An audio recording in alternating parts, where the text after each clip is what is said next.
Uno. Buenas tardes, el día de hoy vamos a hablar sobre un poquito de las escuelas psicoterapéuticas. Como escuela psicoterapéutica tenemos al psicoanálisis clásico, que fue creada por Sigmund Freud. Sigmund Freud nos decía que el psicoanálisis clásico sostiene que sufrimos porque guardamos recuerdos dolorosos en el inconsciente, especialmente en la infancia. Y estos recuerdos chocan con lo que la sociedad exige y esto nos puede generar conflictos, ¿verdad? Sigmund Freud utilizaba tres métodos, lo que es la asociación libre, el análisis de sueño y la transferencia. Como por ejemplo, alguien que teme hablar en público descubre que mediante la asociación libre, de niño fue humillado por un profesor frente a sus compañeros. Este ejemplo nos muestra cómo un recuerdo reprimido en el inconsciente sigue influyendo en la vida adulta.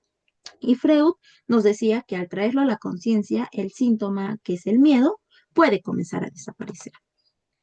Como segunda escuela tenemos al neopsicoanálisis. En este tenemos dos autores principales. El primero es Carl Jung y el segundo es Jacques Lacan.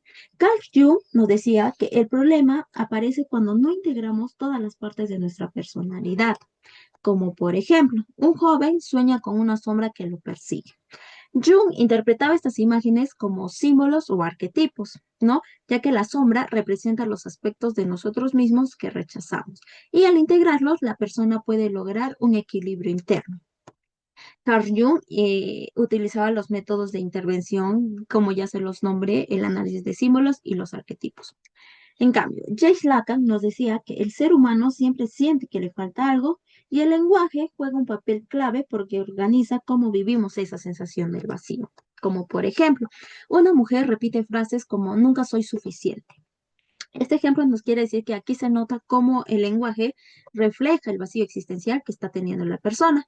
Y Lacan sostenía que el ser humano vive en una constante búsqueda de algo que siempre siente que le falta, que siempre siente que le hace falta.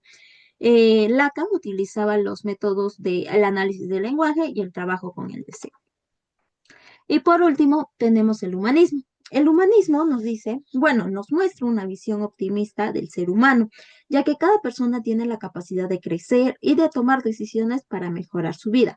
Pero, sin embargo, sufrimos cuando dejamos de ser auténticos, cuando nos quedamos atrapados en emociones no resueltas o cuando sentimos que nuestra vida carece de sentido.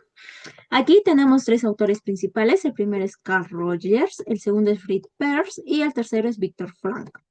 Carl Rogers nos decía que el cambio ocurre cuando recibimos aceptación incondicional y aprendemos a ser concluentes con quienes somos realmente, ¿no?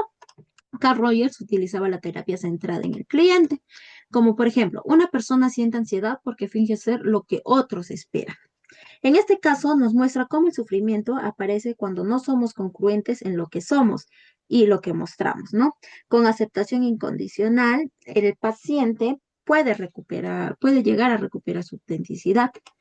En cambio, Frick Perls nos decía que desde la terapia de la Gestalt nos recuerda, ¿no? La importancia de vivir el presente, con técnicas como la silla vacía. Él utilizaba la terapia de la Gestalt y el ejemplo, alguien en duelo puede sentarse frente a una silla vacía e imaginar que habla con la persona que perdió, ya que esta técnica nos permite expresar emociones bloqueadas. Al hablar con la persona ausente, el paciente puede procesar lo no dicho y se libera del peso emocional.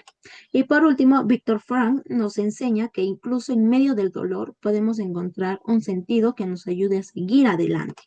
Él utilizaba lo que es la logoterapia y el ejemplo, un paciente reprimido empieza a superar su sufrimiento cuando encuentra propósito en ayudar a otros, ¿no? Frank decía que el sufrimiento pierde fuerza cuando descubrimos un sentido mayor y en este caso el propósito de ayudar a otros le da dirección y motivación a la vida del paciente. Gracias.